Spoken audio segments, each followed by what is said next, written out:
Good morning everyone. Let me introduce myself to you. My name is Monica and she is my friend. Her name is Vikshasri. Today we are going to perform Telugu Kalalu.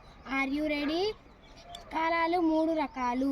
1 వర్తమాన కాలం, 2 భూతకాలం, 3 భవిష్యత్ కాలం. వర్తమాన కాలం జరుగుతున్న పనిని తెలియజేసే దానిని వర్తమాన కాలం అంటారు. ఉదాహరణలు: అమ్మ వంట చేస్తుంది, అక్క అన్నం తింటుంది, రాజు గుడికి వెళ్తున్నాడు, సీత బొమ్మలు గీస్తుంది, అనిత పాఠం చదువుతుంది. భూతకాలం జరిగిపోయిన పనిని తెలియజేసే దానిని భూతకాలం అంటారు. ఉదాహరణలు: అమ్మ వంట చేసేసింది, అక్క అన్నం తినేసింది, రాజు గుడికి వెళ్ళాడు, సీత బొమ్మలు గీసేసింది, అనిత పాఠం చదువుకుంది.